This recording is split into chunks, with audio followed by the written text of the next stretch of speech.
Kita mau sharing jadinya. Kalau kemarin sharingnya hanya kita berdua, sekarang kita sharing untuk teman-teman mualaf di luar supaya mereka semangat, supaya mereka yakin dengan hijrahnya dan yakin dengan hidayahnya dan bisa lebih istiqomah.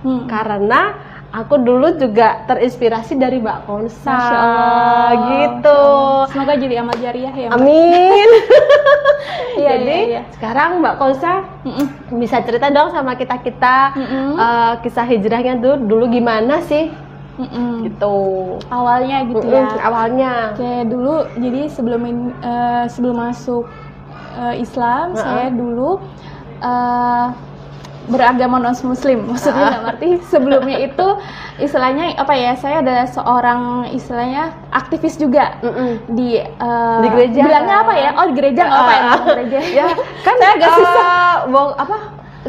Leader tuh ya, apa yang untuk kita nyanyi-nyanyi tuh? Worship leader kan? Ya, di gereja seperti itu. Nah, dan juga di gereja saya dulu saya juga cukup aktif dalam kegiatan yang mengajak orang-orang untuk masuk dalam kepercayaan saya sebelumnya gitu, karena memang yang namanya kita beragama gitu, kita meyakini dan percaya bahwa kepercayaan kita adalah memang kepercayaan yang paling benar dan pengen membagikan kepercayaan ini pada orang-orang supaya Israel keselamatan gitu kan. Bener sama. Betul. Karena namanya iman, karena dulu saya percaya bahwa iman itu akan iman pada hari akhir, itu kan pasti ada iman pada masuk surga, masuk neraka, saya percaya itu. Makanya saya dulu seorang aktivis yang di gereja itu, jadi pagi ke kantor, bahkan ketika saya SMA, ketika sekolah itu, aktivitasnya paling cuma rumah, sekolah, gereja. Itu aja. Kalau pas kantor gitu ya, rumah, kantor, gereja, udah situ aja. Jadi misalnya dari pagi ke kantor, ke gereja, sampai jam 11 malam, jam 1 malam, itu mempersiapkan acara-acara yang memang dikhususkan untuk menarik orang-orang untuk memeluk kepercayaan saya yang lama. Nah, qadarullahnya saya di kantor itu juga minoritas. Ya, paham. Minoritas. Jadi ada beberapa teman yang memang diskusi kami kan, ada yang mengatakan, kok kamu kepercayaanmu kepada Tuhan seperti itu, kenapa? Gitu. Terus saya jelaskan. Terus saya juga bertanya pada mereka, kok Muhammad itu sebagai nabi kenapa? Emang dia kenapa sih? Padahal kan dia nggak bisa baca tulis, maksudnya kok bisa ya orang yang nggak bisa baca tulis tuh bisa jadi melafalkan Al-Quran yang bagus begitu kan ya, sama seperti orang-orang Quraisy yang tidak percaya kepada kerasulannya Muhammad. Seperti jadi itulah yang kami diskusikan sampai satu saat ketika kami berdiskusi, teman saya itu mengatakan seperti ini, lah kamu kenapa menganggap Yesus sebagai Tuhan gitu. Terus saya katakan, ya iyalah, Yesus itu menyembuhkan orang sakit, mengubah air menjadi anggur. Terus habis itu membangkitkan Yohanes, ya kan? Membangkitkan orang mati, Lazarus. Padahal udah 3 hari udah dikuburkan, terus dibangkitkan lagi. Orang buta, orang kusta, banyak kan mengusir roh jahat yang ada di babi-babi, gitu kan? Banyak sekali yang Yesus lakukan saat itu. Bahkan PSK pun juga dimaafkan, diampuni, betul. Kan gitu ya. Jadi banyak lalu melipat gandakan yang 5 roti dan 2 ikan. Ya itu kan berada skala minggu ya Mbak ya. Itu masa lalu. 5 roti dan 2 ikan menjadi beribu-ribu, bahkan sisa 12 bakul. Masya Allah. Itu jadinya itu yang Yesus lakukan dan dia tuh ada anak Allah, gitu kan, anak Allah yang sudah dikatakan dalam Alkitab seperti itu. Apa sih maksudnya? Itulah yang menjadi bukti kalau Yesus adalah Tuhan. Terus temanku bilang gini, karena beliau juga menonton video Zakir Naik gitu kan, dia juga bertanya pada saya seperti ini, emang Yesus pernah mengatakan kalau dia itu sebagai Tuhan, gitu kan? Saya langsung, oh iya, nggak pernah. Itu saya ngomong dalam hati, bentar ya, saya harus baca Alkitab saya dulu, gitu. Karena everything yang saya lakukan, segala sesuatu harus berdasarkan dengan Alkitab. Karena menurut saya bahwa kalau kita mau masuk surga, ada tuntunannya nih. Tuntunannya apa? Karena saya kepercayaan saya adalah Nasrani waktu itu, ya udah pendoman saya Alkitab. Saya bacalah Matius, pokoknya Matius, Markus, Lukas, Yohanes itu saya harus baca. Karena kan bisa perkataan-perkataan Yesus kan.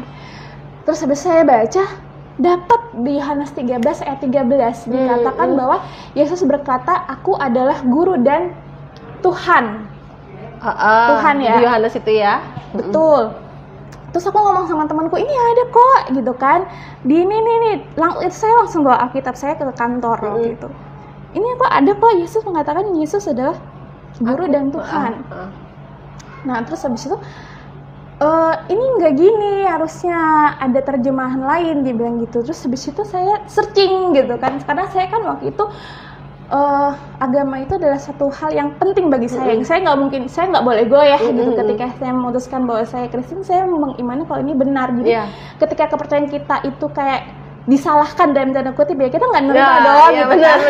Jangankan agama, prinsip kehidupan aja atau sehari-harian, kalau kita sama suami apa kita sama teman atau sama orang tua yang berbeda prinsip aja, kita kan langsung berani gitu. Enggak gitu. Jadi ketika waktu itu teman saya bilang gitu, saya langsung nyari lagi gitu, emang translate yang sebenarnya seperti apa. Nah, ternyata ketika saya searching bahasa Inggrisnya, ternyata di situ dikatakan I am your teacher and your Lord. I am your teacher and Lord. Lord di situ Lord, nggak selevel dengan God ya? Iya, jadi lebih ke Tuhan. Jadi kalau misalnya saya nonton lebih lanjut dalam videonya Zakir Naik, di situ dikatakan sebenarnya konteks saat itu adalah ketika kekaisaran Romawi. Jadi kalau misalnya kita ngelihat di film-film Romawi, dokumenter Romawi, orang yang memiliki status paling atas, raja dan sebagainya dikatakan Lord, bukan God. Itu adalah satu hal yang lumrah gitu loh. Nah, ternyata saya jadi semakin memahami bahwa sebenarnya terjemahan itu bukan lebih ke Tuhan, tapi ke Tuhan. Dan ketika saya mempelajari videonya Zakir Naik juga, itu memang terjemahan sebelumnya bukan Tuhan, tapi lebih ke Tuhan. Saya guru, Tuhan, lebih merujuk ke situ. Nanti kalau misalnya saya ada waktu, saya ada catatan beberapa kali. Nah, itu membuat saya lagi, oh iya ya, gitu. Nah, terus habis itu, oke lah, itu kasus pertama. Kasus kedua, tentang kisah Nabi Ibrahim, atau dikatakan dulu sebagai Abraham. Abraham, lalu Siti Hajar, Siti Sarah, lalu Ismail dan Ishak. Jadi kalau kita tahu kan Ibrahim memiliki istri pertama Siti Hajar, lalu yang kedua Siti Sarah. Siti Hajar mempunyai anak Ismail dan Sarah punya anak Ishak, benar ya. Nah, terus habis itu ketika dalam Alkitab, begitu kan, saya sharing pada teman saya tentang ceritanya Nabi, itu keturunan sebenarnya Ibrahim yang sahih gitu istilahnya ya, itu Ishak apa Ismail gitu kan. Nah, di artikel itu lebih merujuk ke Ishak. Terus saya share ke teman saya. Iya betul. Teman saya share, terus dia share balik ke saya tentang pengulasan tentang keruntutan di kejadian itu, pasal kejadian yang kitab kejadian. Jadi diceritakan di situ bahwa ini agak panjang, nggak apa-apa ya Mbak ya? Nggak apa-apa. Jadi saya pun juga akhirnya belajar karena pemahaman kita kan masing-masing. Jadi kalau dengan begini kan aku, oh ya benar juga ya, semakin yakin. Aku yang mu'alaf aja juga semakin yakin gitu loh. Bismillah. Jadi waktu itu yang saya lihat di kejadian 20 atau 21, nanti boleh dicek kalau misalnya saya salah dikoreksi. Jadi dikatakan waktu itu ada peristiwa tentang penyapihan Ishak. Jadi dulu ada, kalau kita kan sekarang 2 tahun, kalau dulu orang Yahudi mereka 5 tahun. Gitu. Jadi ketika Ishak usia 5 tahun, ada pesta. Pesta penyapihan. Penyapihan gitu kan. Nah, terus Siti Hajar ini, Siti Sarah. Bu Sarah, ibunya Ishak, Sarah ya. Sarah melihat Hagar yang dimana adalah dulu budaknya si Sarah kan. Nah, terus habis itu melihat kok dia tuh si Sarah ini cemburu kepada Hagar karena mungkin statusnya dia ada sebagai istri pertama dan sebagainya. Jadi di acara itu dia seperti cemburu gitu. Lalu singkat cerita dia cerita kepada si suaminya gitu kan, Abraham, yang intinya bahwa dia pengen si Hajar harus dikeluarkan dari rumah. Itu versi Alkitab ya. Diusir dari rumah. Lalu singkat cerita, pada suatu pagi Abraham langsung membawa roti, jadi menyiapkan bekal. Ya, bekal gitu, bakal untuk perjalanan Siti Hajar dan Ismail. Lalu dituliskan di dalam Alkitab. Jadi Abraham menyiapkan roti, air beserta anaknya, lalu ditaruh di pundaknya si Hagar. Jadi karena Hagar pergi sama anaknya gitu kan. Jadi bawa roti, bawa air sama anaknya itu ditaruh di atas bahu Hagar. Nah, ketika itu saya tuh belum ngeh pada ketika saya bertahun-tahun gitu ya membacakan kisah itu adalah kisah yang sudah sering kita dengarkan ya.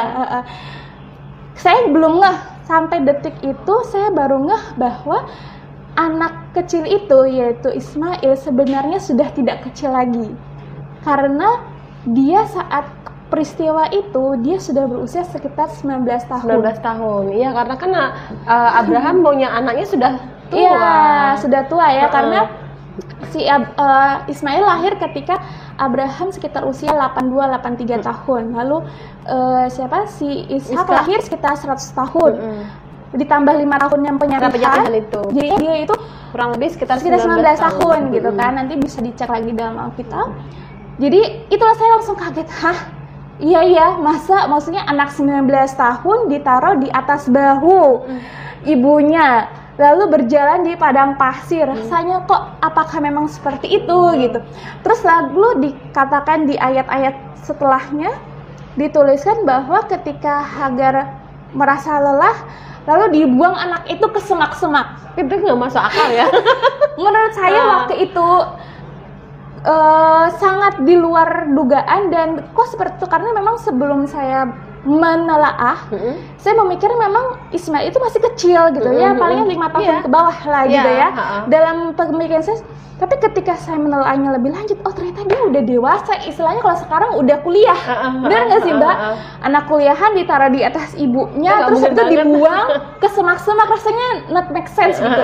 Nah di sini saya mau sampaikan dulu ini kepada teman-teman sahabat Arkom bahwa setiap orang punya pandangan berbeda ya. Maksudnya saya khawatir, oh ini bukan menjelekan atau apa, karena ini kan saya membaca sendiri gitu ya. Nah jadi itu dan itu bukti beberapa istilahnya beberapa alasan yang membuat saya kok agak ragu gitu loh. Semakin lama kok semakin ragu ya Mbak gitu. Terus waktu itu saya sedang membaca Alkitab yang itu namanya itu Alkitab Rainbow. Alkitab Rainbow itu dituliskan secara detail, misalnya tema kitab ini apa, tujuan kitab ini apa, penulisnya siapa, dan sebagainya sampai ke bawah. Nah terus habis itu memang yang saya lihat sumber terpercaya salah satu kitab, saya agak lupa itu apa, nanti mungkin saya bisa lihat lagi ya. Jadi itu ditulisnya itu tidak dikenal seperti itu, makanya kok semakin ragu. Terus pertanyaan-pertanyaan yang banyak saya tanyakan dalam hati, misalnya dulu kayak kan di dalam 1 Korintus itu di kitab 1 Korintus dikatakan ketika seorang wanita berdoa dia harus memakai tudung gitu, atau lebih baik dia botak aja sekalian gitu kan. Itu ada di Alkitab gitu kan. Terus saya berpikir, loh kok orang Kristen tidak memakai tidak memakai jilbab dan sebagainya. Nah itu mulai kok seperti ini ya gitu. Belum lagi kejadian-kejadian yang memang Yesus lakukan dalam 3 tahun masa pelayanannya ketika berada di dunia gitu kan. Nah itu membuat saya semakin ini ada sesuatu yang nggak benar gitu. Maksudnya ketika saya mempelajari sesuatu, ketika petunjuk kehidupannya istilahnya tidak sesuai, saya punya alasan apa lagi untuk bertahan di sini gitu. Itu pas awal-awalnya gitu. Berarti mencari ilmunya dulu ya. Mencari ilmunya dulu baru yakin dengan Islam itu sendiri. Jadi pencariannya tuh berapa lama tuh? Jadi, terus ada yang bimbing nggak itu? Kalau bimbing saya personal sih memang nggak ada. Hanya paling cuma teman-teman untuk diskusi ya. Dan itu juga ada cerita lucunya loh gitu. Sampai saya ketemu sama salah satu pembina mualaf bagian akhwat Bu Ustazah Muntafinya. Itu ceritanya itu memang kayaknya tuh Allah tuh udah sebaik-baik penulis skenario. Jadi waktu itu memang saya mencari itu. Jadi ketika saya merasa pergulatan, maksudnya gini, saya udah agak ragu nih dengan kepercayaan saya gitu kan. Ya terus sekarang saya mau ngapain? Sedangkan kalau di Islam saya harus baca Al-Quran. Waktu itu saya sempat mulai baca Al-Quran. Waktu itu saya ingat banget pas menjelang Ramadan, saya juga latihan puasa dan latihan sholat juga waktu itu. Keluarga gimana tuh? Ya, itu nanti ada lagi. Itu drama yang sangat panjang. Jadi waktu itu memang saya pas Ramadan saya belajar sholat, terus habis itu baca Al-Quran. Nah, ini kita baca yang Al-Quran dulu ya. Jadi waktu saya baca Al-Quran, waktu sampai kepentok kan, kalau awal pasti kan di Al-Baqarah. Al-Baqarah saya terhenti pada ketika Bani Israel itu dia mengeluh kepada Allah gitu kan, Allah dan Nabi Musa waktu itu, terus mereka dikutuk menjadi kera. Kan ada di surat Al-Baqarah. Terus saya baca, masa Allah sebegini ya gitu kan. Wah ini kayaknya saya nggak bisa menerjemahkannya lah, saya butuh pembimbing. Nah pada saat itu juga saya, karena waktu itu teman-teman diskusi saya kebanyakan pria, saya tanya kepada teman saya yang waktu itu muslimah di kantor saya, terus saya tanya sama beliau, kamu ada nggak kenalan ustazah gitu kan? Oh iya punya, ada. Emang kenapa gitu kan? Ya enggak, cuma pengen belajar aja gitu loh. Emang kamu masuk Islam ya? Kalau dia bilang gini, Ustaz, yang buat saya kaget jujur. Ustazah saya bilang kalau misalnya ada yang masuk Islam itu pasti karena ada pasangan atau ada harta gitu. Terus aku dia ngomong kayak gitu, terus aku kayaknya aku nggak jadi deh. Nggak yang itu ya, padahal bukan karena harta, bukan karena pasangan. Iya, karena saya mau mencari kebenaran, mau mencari ini Al-Quran isinya apa. Langsung saya langsung saya menutup. Akhirnya saya Google, saya searching, beneran saya tulis ustazah di Semarang. Ketemu saya masih inget banget. Iya, jadi ketika saya searching ustazah di Semarang, jadi ada kayak Twitter gitu. Biasanya kalau misalnya ada kayak pengajian, ustazahnya pengisinya siapa gitu kan. Nah, waktu itu tersambunglah ke komunitas hijabers yang ada Twitternya, pengisinya adalah Ustazah Muntafina. Terus habis itu ada kontak personnya, waktu itu yang kontaknya Ustazah Muntafina kan. Kontaknya komunitas hijabers. Terus habis saya WA, saya WA waktu itu, terus habis itu beliau kenalkan saya ada Ustazah Muntafina. Terus saya dikasih nomor handphonenya, langsung saya janjian. Saya janjian itu seminggu sebelum Ramadan. Bukan, seminggu sebelum saya diusir dari rumah. Ya, jadi saya itu kok sampai segitu ya? Iya, makanya jadi padahal belum tahu kan? Belum. Jadi saya waktu itu saya ingat banget pengajian hijabers itu hari Ahad. Terus saya ketemu sama Ustazah Muntafina di sekolahan, yayasan ya kan, Bina Amal. Terus itu hari Sabtu. Jadi rencana Ahad itu syahadat. Hari Sabtu ketemu sama Ustazah Muntafina. Terus sebelum itu juga aku ngomong sama Mama. Mah kapan ya, kebetulan papa saya kan masih tugas di Jakarta. Pas aku lagi ngobrol-ngobrol sama Mama, kapan nih papa ke Semarang gitu kan. Oh papa Semarang mungkin minggu depan tuh istilahnya setelah aku syahadat itu. Jadi aman. Rencananya kan oh iya oke, kalau gitu aku dalam batinku menganggap bahwa oh ya udah nanti aku ngomong sama papa tentang syahadatku pas papa lagi di Semarang. Pemikiranku seperti itu. Nah, sudah mendekati hari aku bertemu dengan ustazah, pas hari Jumatnya, bukan sebelum hari Sabtu ya. Jumat sore tiba-tiba mama tuh WA di grup keluarga. Mama tuh langsung manggil namaku, kenapa ada Al-Quran dan mukena di kamarmu di gitu? Di kamar. Langsung, karena kan memang aku lagi belajar sholat, dan itu yang memang membuat saya kaget waktu itu, karena masih Jumat sore nggak ada persiapan, nggak ngomong apa-apa, tiba-tiba kamu mau ngomong kayak gini. Saya nggak bales. Terus 5 menit kemudian papa saya telepon. Wah, handphone saya berdering gitu kan. Papa saya telepon. Waduh, ngomong apa? Gitu. Terus saya ngomong sama apa? Terus habis itu maksudmu apa? Kok ada Al-Quran? Apa sama saya ada gitu. Iya Pak. Ya aku orangnya memang polos ya. Jadi ngomong apa deh, karena memang gak ada persiapan sama sekali mau ngomong apa, dan sebagainya ditanya dijawab gitu ya. iya aku lagi belajar gitu. Aku bilang gitu. Kenapa kamu belajar? Gitu banget ya. Apalagi papa saya kan orang Ambon ya, maksudnya bukan tentang rasis tidak, tapi kan maksudnya wataknya agak keras. Karena kami juga lama di Jayapura waktu itu. Kenapa kamu ada Al-Quran dan sajadah? Iya saya lagi belajar Islam, aku bilang gitu. Kenapa kamu pakai ini? Mulai ngomong. Yang pada intinya adalah tidak setuju karena papa mengira bahwa orang Islam itu ngapain nyembah berdoa di kuburan. Terus yang istilahnya yang sampai sekarang saya tahu itu adalah yang tidak sesuai syariat Islam, kan kayak menyembah di doa di kuburan, terus ada minta dan sebagainya istilahnya gitu kan. Itu tidak sesuai gitu. Ngapain kamu belajar sama siapa? Itu waktu itu langsung saya tuh nangis karena nggak tahu mau ngapain lagi gitu kan. Dan kenapa kamu mau pindah ya gitu kan? Enggak, aku belum pindah, aku bilang gitu. Aku belum syahadat, aku belum ngapa-ngapain. Karena memang belum gitu kan. Memang belum gitu, memang belum ada ngapa-ngapain. Pokoknya kamu nanti akan membawa pengaruh buruk pada adik-adikmu. Malam ini juga kamu harus bawa baju-bajumu semuanya sampai mobil-mobilmu keluar dari rumah gitu. Dan itu alhamdulillahnya memang Allah tuh menjaga ya. Jadi kan mama yang tahu ada Al-Quran dan mukena. Itu sebelum mama pergi ke Jakarta. Nyusul papa. Jadi ketika papa marah sama aku, itu posisinya papa lagi ditelepon di Jakarta dan aku di Semarang. Mama pergian ke Jakarta. Jadi waktu itu alhamdulillah, maksudnya ada alhamdulillahnya adalah aku tidak bertemu langsung dengan papa sehingga Allah menjaga dari istilahnya kayak verbal langsung dan misalnya siapa tahu ada kekerasan fisik gitu kan. Paham. Malam itu juga saya langsung keluar dari rumah. Karena tidak juga ada kenalan wanita waktu itu, langsung saya tinggalnya di hotel gitu, karena cari yang paling murah lah ya, karena nggak tahu mau sama siapa, karena saya nggak punya teman-teman akhwat gitu kan. Tapi Allah itu memang baik, dan besok paginya aku langsung ketemu sama Ustazah Muntafina.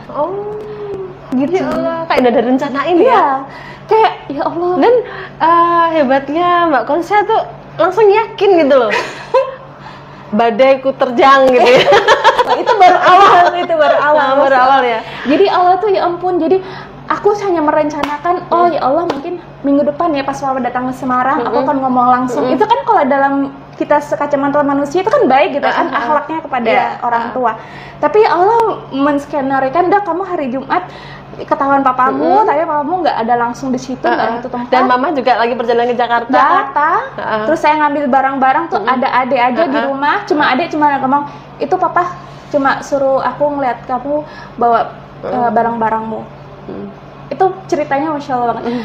Hari Sabtu pagi aku langsung malamnya itu langsung ngomong sama Ustazah Muntafina, udah kita besok ketemu di yayasan Bina Amal. Alhamdulillah besok pagi ketemu Bina Amal, terus alhamdulillah Ustazah Muntafina bilang gini, kan kami cerita singkat gitu, Ustazah bilang, udah malam ini kamu langsung tinggal di rumah temenku. Suaminya lagi tugas di Tegal, anak-anaknya di pondok, jadi cuma hanya kamu sama Umi itu, aku panggilnya Umi kan. Jadi sejak malam itu sampai aku menikah tinggal sama beliau. Salam satu Tuhan buat saudara-saudara Muslim, salam beda Tuhan untuk saudara Kristen. Assalamualaikum warahmatullahi wabarakatuh, damai sejahtera untuk kita semua.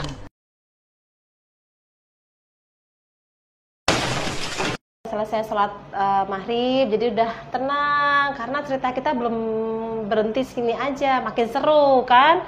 Karena tadi Mbak Konsa bilang apa ceritanya kan, malam ini disuruh pergi dari rumah dan pergi. Nah itulah akan diceritakan kelanjutannya. Gimana Mbak Konsa? Jadi Jumat malam itu langsung keluar dari rumah.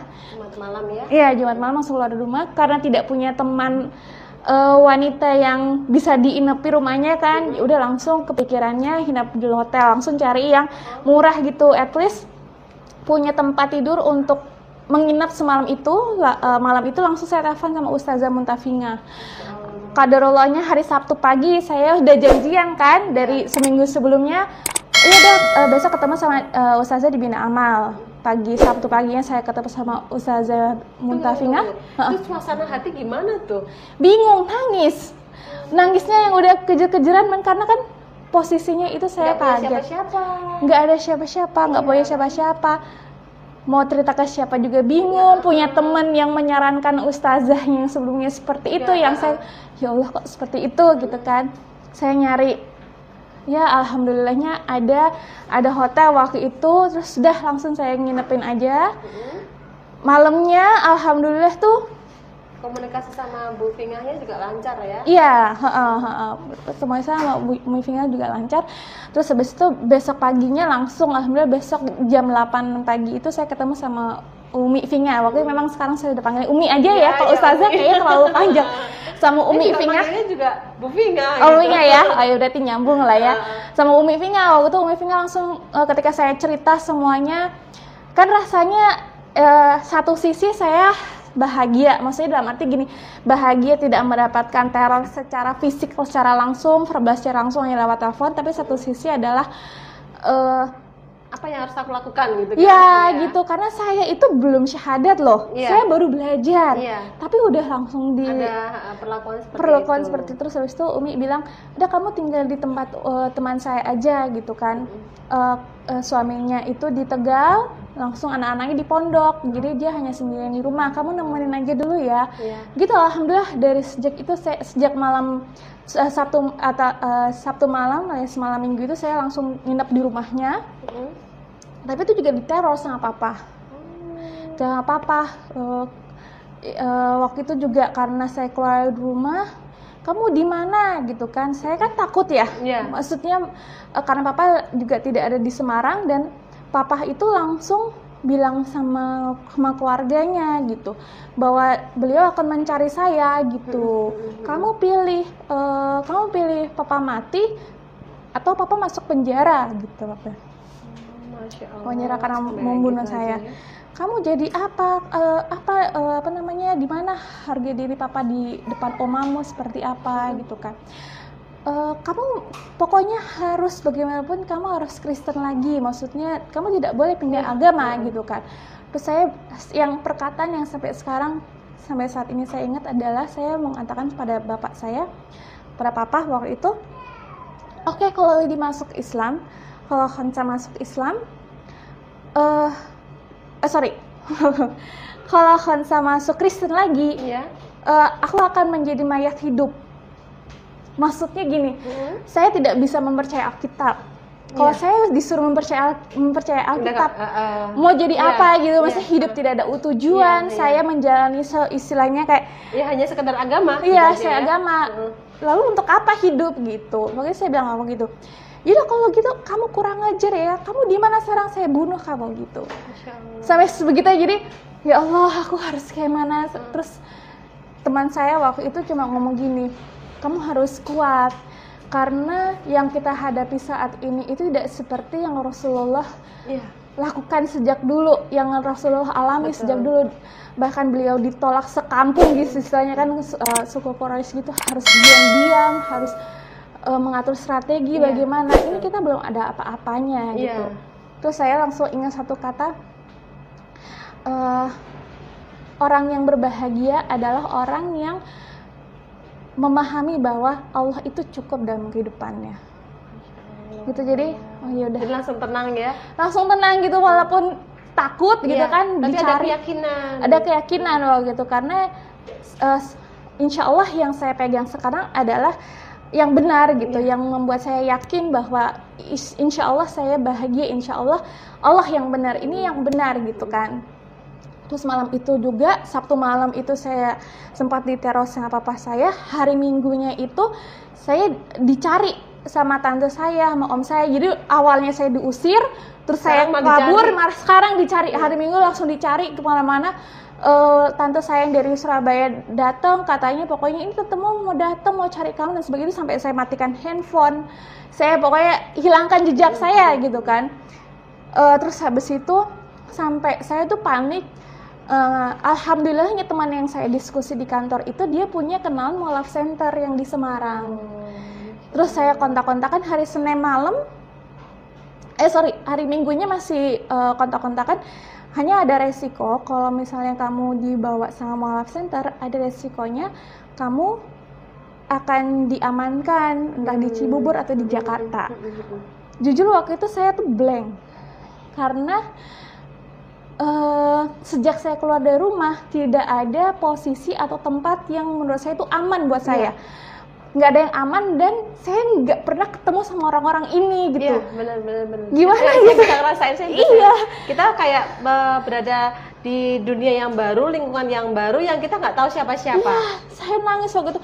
Antara mau percaya, tapi kita mau mundur, kita juga nggak ketemu sama jati diri kita, tapi kita mau maju, kita nggak kenal sama lingkungan kita. Iya, saya paham banget tuh. Jadi tuh, alhamdulillah saya yang hari Sabtu sore saya ketemu Umi istilahnya kayak orang tua asuh saya gitu, yang temannya Umi Vinga.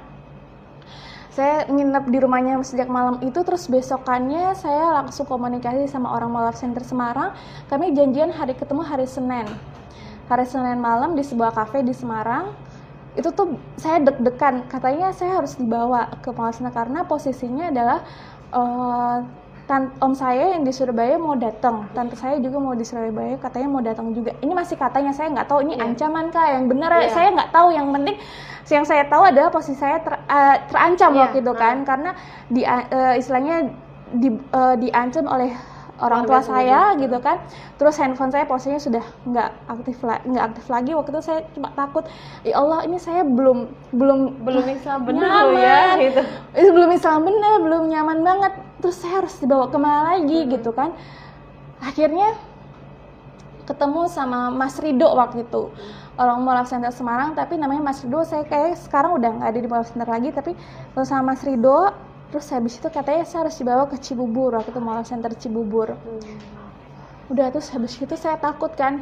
Saya waktu itu kayaknya hari Senin, terus habis itu hari Rabu langsung berangkat ke Jakarta. Itu saya tuh ngomong sama Umi, aku jujur Umi, aku nggak tahu harus kayak gimana. Aku harus pergi kemana, aku nggak kenal, aku nggak kenal sama siapa-siapa kan.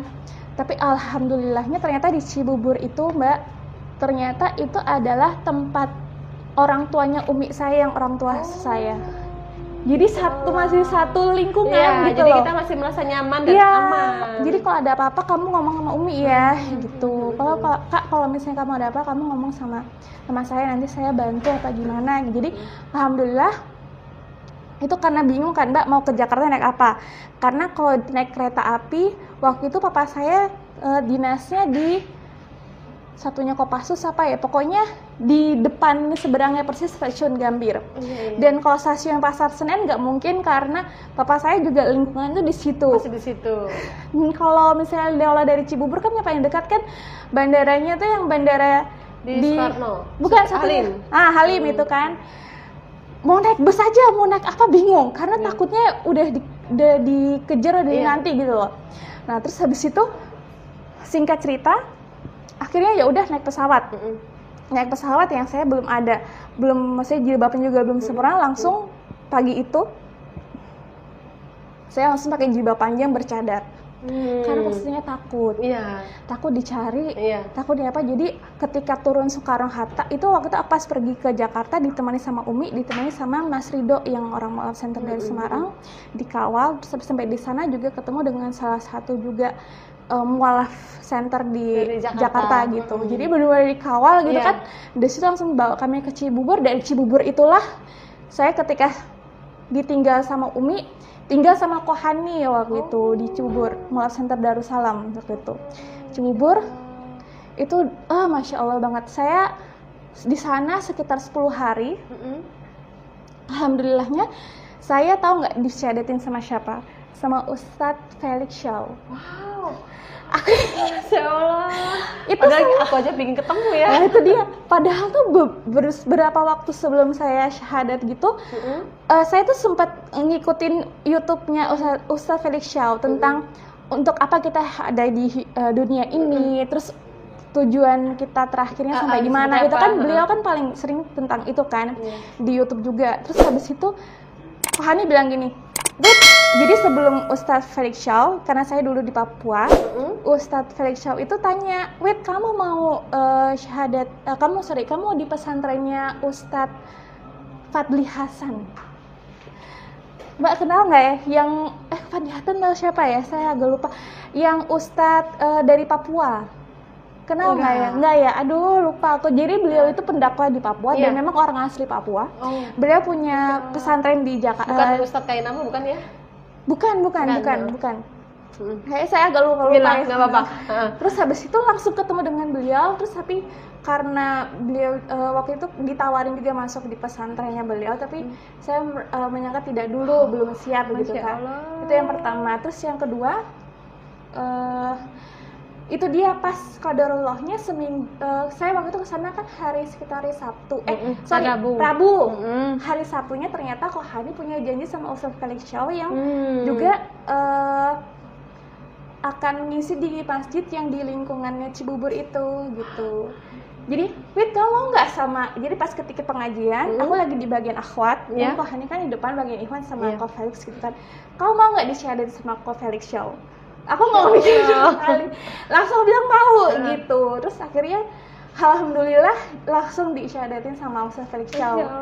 Gitu, jadi ya Masya Allah ya, maksudnya dalam arti Allah tuh merencanakan sedemikian rupa yang aku belum pernah ketemu orangnya, ternyata langsung di depannya. Terus beberapa hari lagi aku membantu ada seorang mualaf di Bandung.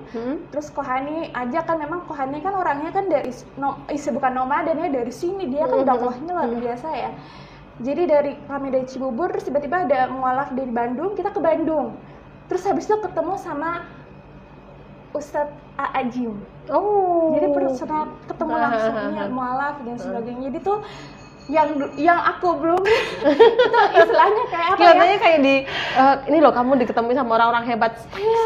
Iya. Kayak ya Allah, itu kalau aku bilang itu adalah penghibur dari Allah ketika masa-masa aku kan ketika itu juga mamahku WA, kamu apa nggak sayang sama kamu kayak gini-gini. Itu kan diteror terus, di SMS-in terus, dan saya juga bingung. Istilahnya saya nggak kenal Kohani gitu kan, saya nggak tahu warganya, terus kok tiba-tiba mereka mau menerima saya. Terus habis ini saya mau kemana ya? Itu semua dalam pemikiran. Berbagi pekerjaan juga. Iya, pekerjaan itu memang ya itulah maksudnya. Saya memikirkan itu gitu. Terus Umi Finga selalu bilang, setelah bersama dengan kesulitan pasti ada kemudahan gitu, pasti lu ngomong kayak gitu kan. Tapi ya itulah penghibur dari Allah buat saya gitu. Saya jadi terhibur, saya jadi terhibur terus dan diyakinkan karena orang-orang yang dampingi itu memang orang-orang yang hebat, orang yang mampu, orang yang paham gitu kan. Dan ketika di masjid saya sebelum saya syahadat sama Ustadz Felix Chow, beliau juga membahas sama persis dengan apa yang aku nonton di YouTube waktu itu. Jadi ya Allah, itu apa ya, sesuatu yang sangat-sangat berbekas pada saya, itu precious moment banget. Terus itu di Cibuburnya berarti lama di sana? 2 minggu. Setelah itu berani menghadapi kenyataan. Setelah itu mama saya, jadi papa saya hubungi Kohani, karena Kohani itu orangnya kan tidak tertutup, dia terbuka, dia mau mediasi, dia terbuka saja gitu kan. Jadi pada akhirnya Kohani itu sempat kontakan sama papa saya. Tapi kok bisa tahu kalau Kohani yang menyembunyikan gitu ya istilahnya? Iya, itu di Facebook. Di-share di Facebook. Terus ternyata papa tuh papa komunikasi sama Kohani. Ini Kohani cerita sama saya, papamu tuh udah tahu Wit, saya tinggal di mana, ini di mana. Dan Kohani bilang, berapa hari belakangan sebelum saya ketemu sama papa, saya masih ingat banget, saya ketemu sama keluarga saya setelah saya dipindahkan ke Cibubur itu tanggal 17 Agustus. Jadi pas tanggal 17 Agustus itu kan tanggal merah. Jadi mamaku pas lagi di Jakarta. Terus habis itu beberapa hari sebelum tanggal 17 itu papa tuh ternyata di Masjid Darussalam Kota Wisata Cibubur itu ada mobil-mobil tentara gitu loh. Jadi mungkin mau ngambil, ngambil paksa ya? Bukan mengambil, mungkin lebih ke mengawasi ini ada apa, ada videonya apa enggak, ada konsanya ada apa enggak gitu. Karena Kohani bilang, kok papamu sudah tahu aku tinggal di mana, terus masjidnya di mana, udah tahu gitu. Jadi sampai ujungnya sebelum hari H, mama aku komunikasi sama Kohani mau ketemu sama aku gitu. Jadi akhirnya hari Rabu tanggal 17 itu aku masih ingat banget, mama datang ke masjid kata wisata Cibubur sama 2 tante saya dan 1 om saya yang pendeta, penginjil gitu, evangelis ya. Evangelis. Wow, luar dari biasa sekali, Masya Allah. Tapi intinya tuh ya begitu sampai saya sampai ke berita mualaf saya itu heboh seluruh kantor. Terus habis itu akhirnya singkat cerita saya pulang ke Semarang karena mengikuti mama saya yang awalnya saya percaya saya diberikan kebebasan untuk beribadah ternyata tidak. Lalu habis itu saya memberontak ketika saya pulang ke Semarang ke rumah tante saya karena papa saya tidak mau menerima saya di rumah saya, jadi saya tinggal di rumah tante saya. Saya kabur dari situ karena semua keluarga datang dan menanyakan, istilahnya kayak menginterogasi. Bener gak sih kamu? Iya, ayo kembali lagi gitu ya.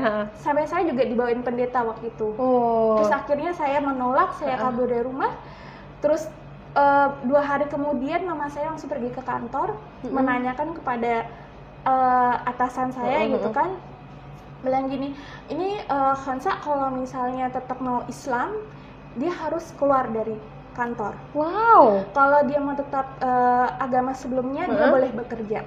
Jadi akhir itu saya langsung, oke, saya keluar aja Pak dari sini, saya berhenti. Sampai segitunya ya? Sampai segitunya. Padahal atasan saya mengatakan ini, Hansa kerjanya bagus, tidak ada, saya tidak ada masalah apa-apa dengan Hansa. Tapi kalau misalnya ada permasalahan seperti ini sehingga berdampak pada pekerjaan, pada situasi kantor kan memang itu nggak enak banget kan, karena semua orang sudah tahu. Terus saya 2 minggu juga nggak masuk kantor, ditanyain ini sebenarnya orang ini keluar apa enggak, apa gimana, kok tiba-tiba ada lagi gitu kan. Jadi ya udah, ketika mama saya ngomong gitu depan atasan saya juga di situ, ya Pak, saya keluar saja dari sini. Masya Allah. Terus? Ya udah, itu mulai dari situ saya keluar. Ya udah, saya menjadi, alhamdulillah ada umi saya yang di orang tua saya, tante saya. Yang di Semarang itu ya? Di Semarang itu ya udah, saya tinggal sama beliau sampai saya menikah. Gitu. Sampai menikah pun juga belum selesai ya? Ya alhamdulillah lah. Alhamdulillah sekarang sudah ada yang sudah ada yang melindungi. Jadi yang kalau setahu saya, sepemahaman saya pun juga setelah kita menikah ya kita menjadi tanggung jawab suami kita kan. Kemudian lebih berbakti kita kepada suami karena kita sudah dimiliki sama suami kita.